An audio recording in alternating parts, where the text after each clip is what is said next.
Big Red, how are you doing today? Man, I'm feeling the heat. I'm trying to stay cool. At the same time, I have to be out here so I can make money. And I'm sorry, it sucks. It does, yeah. It was 114 degrees yesterday. Today is going to be another scorcher. These are really hard days for you to be out here under the sun, getting cooked. Your skin is getting burnt. Do you apply sunblock? I'm gonna be honest, no, because it makes me sweat harder. Does it really? Yeah. Okay. So you'll be dealing with some burns when you get back home tonight, right? Yeah. Well, I was really sunburned about 2 days ago when my roommate went to jail and I got locked out of the room for 2 days. That was really bad. And I got really sunburned and it was very stressful. Because I hadn't been homeless for a while.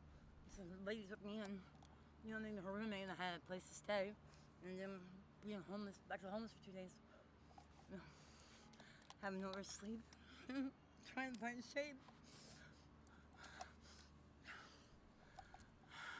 Yeah. So when did you start working today? I started work at 7 o'clock. That's early, huh? Yeah. It's already midday. Yep. How many clients have you had? Two. Two? Daytime is really hard. The daytime is really hard to tricks. At least for me. I really don't have too much luck in the daytime. But I want to eat and stuff like that. So, you know, I have to try and do something. I go to the Salvation Army sometimes, but they feed you like muffins and water. It's not more than a meal. You know, so. You need a little bit more, huh? Yeah. What is your quota for today? What's your max? What are you looking to do? 5 dates? 10 dates?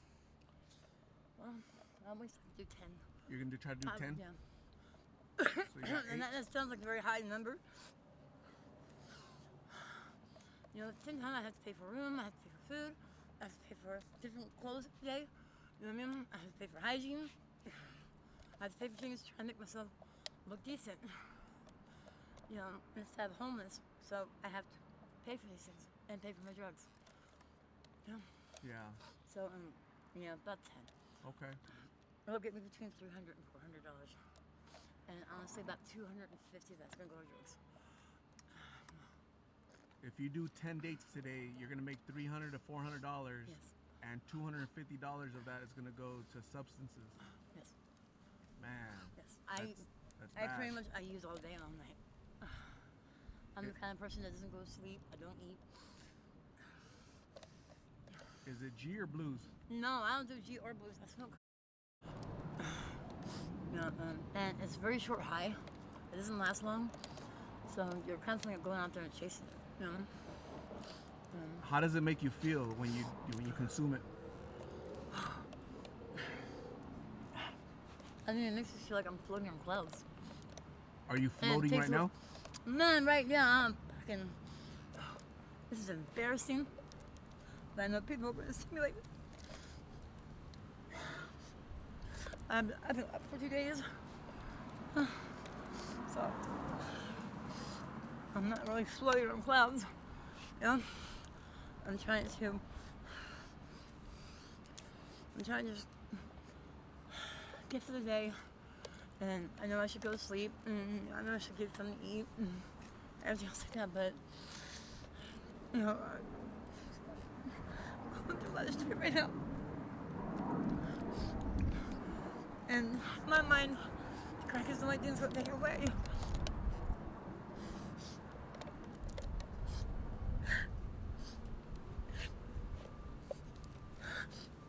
It's gonna be all right, Big Red. It's gonna be all right. Deal with a lot of shit I heard. I deal with people who act like they're your friend. You know what I mean? To rip you off or do something behind your back. You know what I mean? And it hurts really bad because I'm the type of person. I know that's why I'm nice to everybody. I want people to treat me the same way. And when people act like that and they do something different, you know, I've been in lifestyle for 30 years and it still hurts me. It's so hard when people do bad things. You know, and then I have to deal with these tricks. And some of them aren't nice, some of them are rough. You know, some of them like just basically direct you in a very bossy way. You know, they treat you like a object. You know, and I don't think that's right. You know, just because I'm still in a service that's sexual doesn't mean I'm a piece of shit.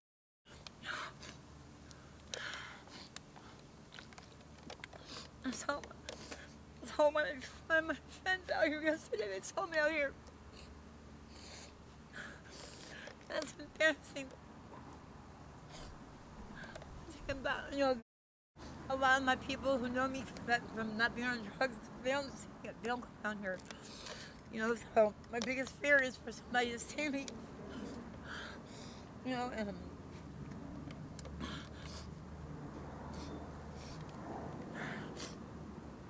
even though she said it was okay, it was okay with me.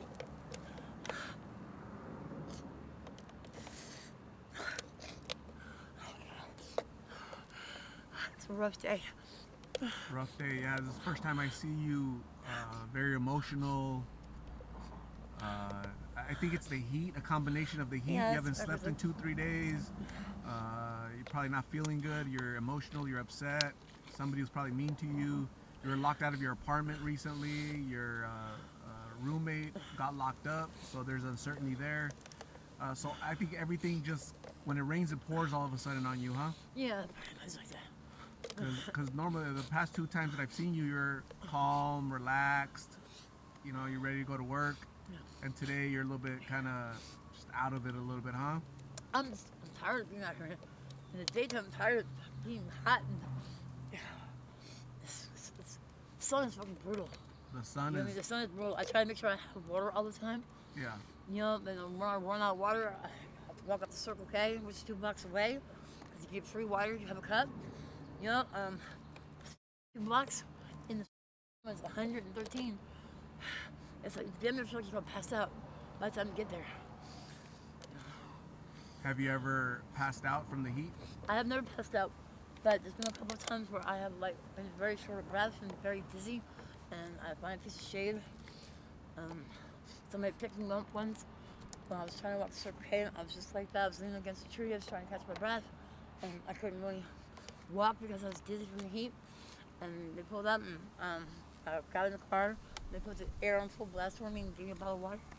You know, it's hard, man. That's hard. I don't know why I do this, man. I ask myself that. No, That's where your catering business needs to come and save you. Have you been thinking about that? yeah. Yes. I think what really stops me. I don't want to do 6 months of treatment. You know what I mean? A lot of people, you know, say that programs is what you need, but it's hard to go through treatment because you have to do like 8 hours a group. You know what I mean? And sometimes it's very boring. You know what I mean? And it's when you do it for 6 months, it's like, God damn, I'm ready to go. I'm sorry I'm cussing because I never cussed before. You know, it's like, and I don't want to go through that. You know. 6 months of treatment is better than this.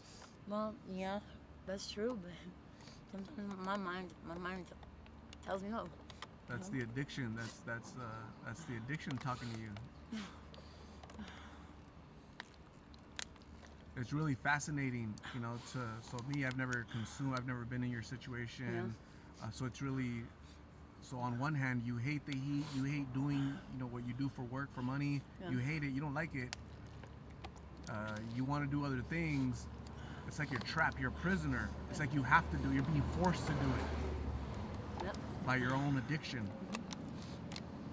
Well, yeah, because when I'm clean, there's a lot of emotions that I deal with, and a lot of memories, and a lot of everything. Like it's hard, you know. I'm just tired of crying. At a treatment center, they have people that could talk to you about your past experiences, your trauma, counselors, psychiatrists, you know, psychologists. It's very so I'm gonna tell you my experience with therapists Okay. and things like this. If a person's never been in your position, they've never been an addict, and they've never been abused, you know what I mean, or anything like that. It's like they look at you and they're listening, but are they really hearing me? Are they really hearing how I feel? You know what I mean? And what makes you think you can actually tell me how to get over this if you've never been through it? How do you know how I truly feel? You know what I mean? That's how I see that. That's how I feel. You know what I mean? When I see a therapist that's been to college, you know what I mean, had a good family, and everything else like this, and I'm trying to tell them about how my dad let me get head at 9, you know, and things like that, and how my mom like beat me up, you know, in ways that you don't think of a kid, you know, and they just smile, and it's like, you feel so, it feel out of place, you know, and you feel uncomfortable, you know, and it's like you shut down. You know, I do like substance abuse counselors. I do like things like that because they've been through what we've been through. You know what I mean? And they got over it. It was a different life. So I believe that substance abuse counselors or things like that have had your experiences and they've changed and did something different. They can tell you, guide you. You know what I mean? But I haven't had much luck with therapists. Therapy, even though I say therapy is wonderful, therapy only works when you're ready to believe it. Therapy only works when you're ready to believe that you were a victim, that wasn't your fault.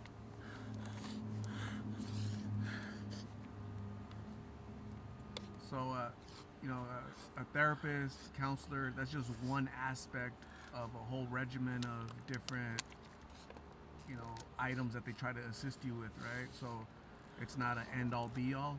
It's not, it might not work for everybody, but it's worth trying because that still has to be better than this. So give it a shot, okay? Because, man, it's just, how long will your body endure these extreme heat warnings? Luckily for me, I do have a place to go. Okay. And my roommate out of jail. You know, so she got out of jail 2 days ago. She only was in for 2 days. Okay. You know, and so I have a place to go with air conditioning, you know, and a shower. So I come out here and sit out here maybe an hour, hour and a half. And when I feel like I'm getting too hot, I go in, cool down, you know, and I come back out and try again.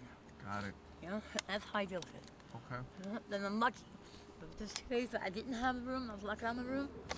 You know, I'm gonna tell you right now, I was gonna die.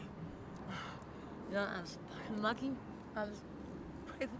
Like when nighttime started to come, Yeah. it's like, thank God, thank God. You know, and then when the sunlight comes back up again, it's like, I Yeah. gotta go through all over again. Maybe you should change your shift to night. Honey, when you smoke crack, What's your that? shift is day and night. What's that? When you smoke crack, your shift is day and night. Okay. Your shift is when you high writers down, it tells you get your ass out there and do it again. Got it. Okay. So, Big Red, it was really nice seeing you. I'm glad you're alive. Thank you. It's always nice seeing you. Yeah, you're super sweet. I love talking to you. I think you're awesome. I'm sorry that you're feeling this way. I'm sorry you're down today, but I'm here to pick up your spirits and let you know that you are worthy of a decent conversation. You're not trash. You're not a piece of meat. There's value in you, that you're a human that deserves dignity and respect. And I appreciate talking to you because you always open up, very honest and forthcoming in your experiences. And I really hope that very soon you allow me to take you to a treatment center. Very soon, okay? Okay. So please stay. I'll still think about it. Yeah, keep thinking about it, right? Keep thinking about it. But stay safe. God bless. I'll give you some more water, Okay. and we'll talk soon, okay? All right. Bye, everybody.